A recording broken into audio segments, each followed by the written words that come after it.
Senja yang menyimpan rahasia.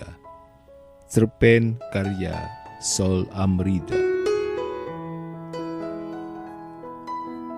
Setiap perjalanan dan kisah-kisah di dalamnya telah membuat kita merasa begitu hidup, tapi kemudian berakhir oleh sakitmu.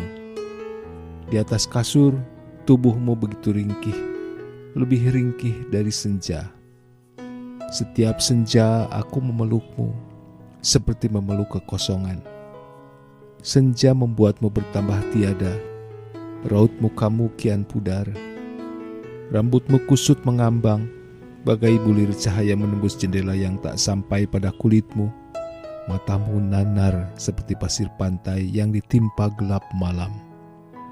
Segalanya terasa kusam, segalanya telah berubah, dan rahasia telah mengubahnya.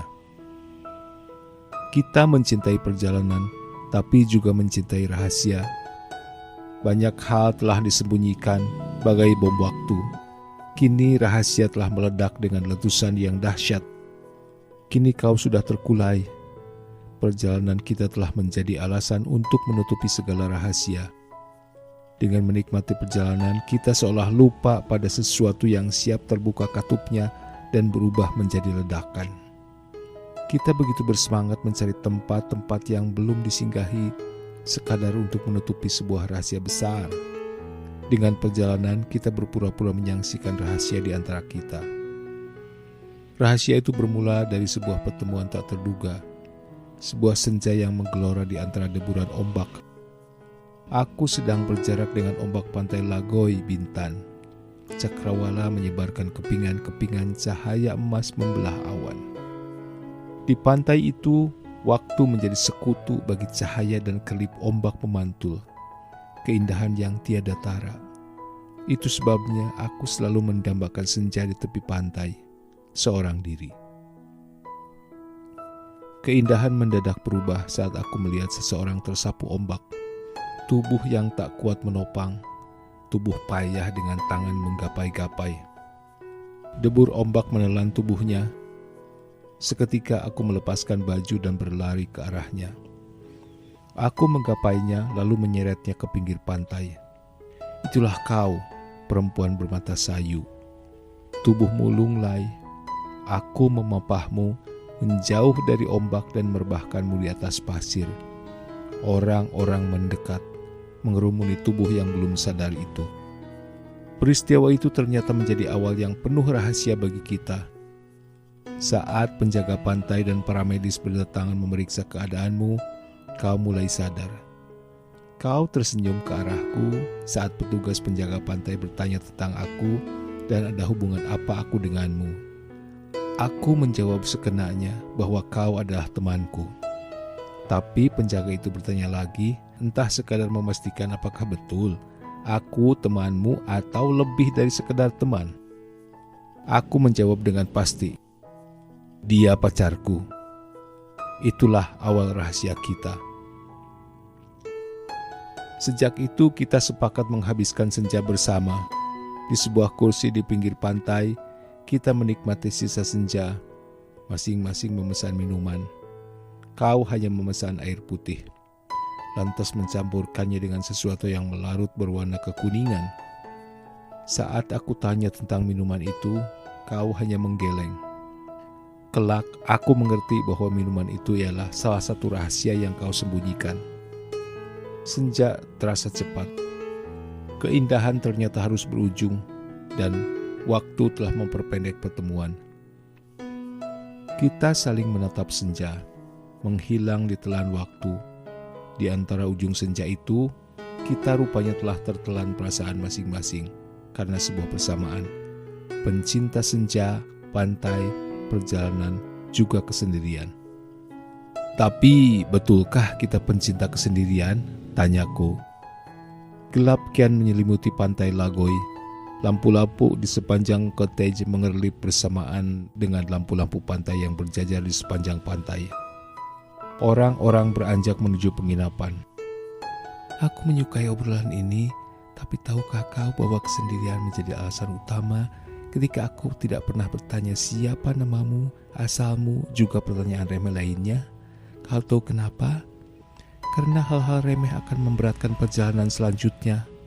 Itulah kesendirian, siap untuk meninggalkan remeh-temeh yang membuatku tak bebas melangkah. Jawabmu sambil menatapku dalam-dalam. Tapi betulkah kesendirian tak memerlukan hal-hal yang remeh, semisal cinta atau rindu? Kau menatap ke arah pantai yang mulai gelap. Aku merasa bersalah. Di ujung senja ini seharusnya aku lebih tahu diri bahwa keindahan senja sudah mulai hilang. Tidak patut aku bertanya hal yang memberatkan. Aku harus segera membersihkan diriku. Tiba-tiba kau berdiri sambil menatapku, melangkah pergi. Aku hanya diam di rundung kegelapan, juga kesendirian. Kesendirian sepertinya teman abadi di setiap perjalananku. Kesendirian telah membawaku pada suasana asing, tetapi selalu mengubah arti hidup. Di setiap kesendirian selalu terselip pertanyaan-pertanyaan mendasar tentang keberadaan diri, alam, juga manusia. Dengan kesendirian, aku bisa meraih kebebasan. Dengan kebebasan, aku mampu mencerna dan mengubah cara pandangku tentang apa saja. Karena sejatinya, hidup ialah masalah bagaimana kita memandang sesuatu. Seperti aku memandang sebuah ketakterdugaan. Dalam perjalanan kesendirian, ketakterdugaan menjadi penyebab pertanyaan-pertanyaan yang selalu timbul dalam banyak peristiwa penuh ketakberdayaan. Serba di luar nalar, menyentak, serupa energi besar, dan aku seperti bukan apa-apa. Ketakterdugaan itu pun kembali hadir di senja berikutnya. Aku bertemu kembali denganmu di tempat ketika aku menolongmu dari sergapan ombak. Aku mendadak was-was karena pada pertemuan kedua itu kau menyeretku pada sebuah percakapan penuh privasi juga emosi. Aku yang masih sadar tentang konsep ketakterdugaan menyambutnya dengan sukacita. Kau berhasil membahasakan perasaanmu, tapi bukan rahasiamu. Sementara aku berhasil mengaduk emosimu tentang masa depan, cinta, dan wanita idaman yang semuanya kutujukan kepadamu. Kau membuka asal-usulmu, kau menagih asal-usulku. Sampai kita menangguk kerinduan dan kebahagiaan nirih rahasia. Kita sepakat untuk memperpanjang masa menginap dalam satu kamar atas namamu. 1 minggu kita memulai untuk segalanya. Mengupas perjalanan, arti kesendirian, cinta, masa depan, dan hal-hal yang pernah kita anggap remeh sebelumnya. Ujung dari semua pembicaraan itu adalah kita harus bersatu dalam ikatan perkawinan. Di kamar itu, kamar yang kelak menjadi kamar terakhir kau tergolek lemah. Kita menangguk cinta menggelora. Kita tahu bahwa rahasia alam telah hadir, sebagaimana rahasia yang terkandung dalam diri kita. Di kemudian hari kita mewujudkan masa depan bersama. Kau mengenalkan aku pada keluargamu di Bekasi. Aku mengenalkan kau pada keluargaku di Surabaya. Keluarga kita bahagia, pun kita tak ada alasan untuk menolak bahagia, kecuali rahasiamu yang mulai terkuak satu persatu. Setahun setelah menikah, kita giat merencanakan perjalanan mengejar senja di pantai-pantai yang belum kita singgahi. Senggigi, Nongsa, Tenggiri, Bunaken, Carita. Dalam perjalanan selanjutnya, kelak kita menemukan sebuah jawaban dari apa yang pernah kita sangsikan saat dalam kesendirian. Perjalanan ternyata lebih berarti jika dilakukan berdua. Namun dalam perjalanan selanjutnya, rupanya sebuah rahasia mulai terkuak. Kau sering jatuh dan pingsan dalam perjalanan. Kejadian itu berulang tanpa penjelasan. Kau hanya menyangkal ketika aku mencoba bertanya tentang tubuhmu. Kau menjawab, "Sudahlah sayang, aku tidak apa-apa." Selesai. Dan seperti tak terjadi apa-apa. Sejatinya aku berharap akan mengerti tentangmu, tapi aku telah kehilangan dirimu untuk kesekian kalinya setelah aku ingat pertemuan awal kita di pantai Lagoy.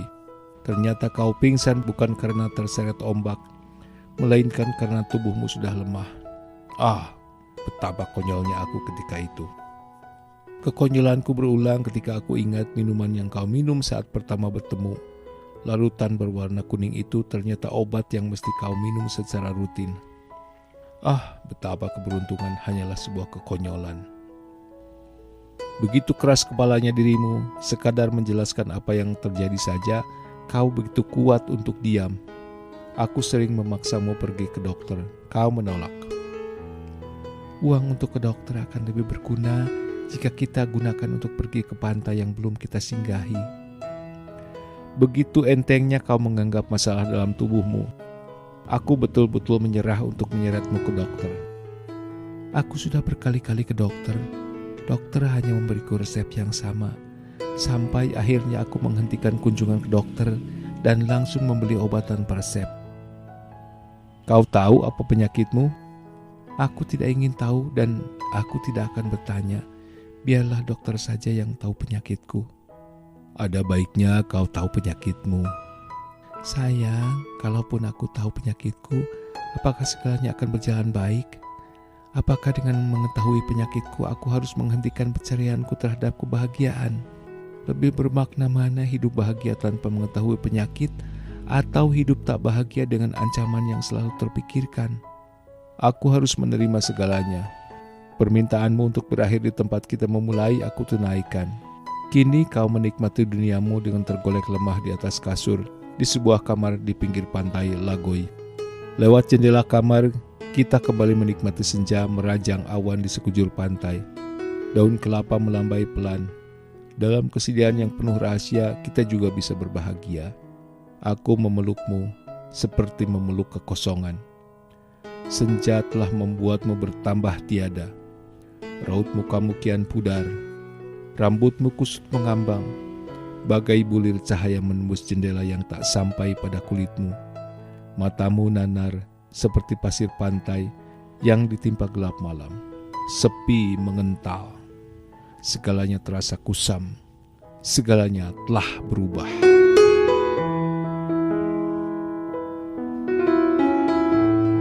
Demikian pertemuan kita kali ini.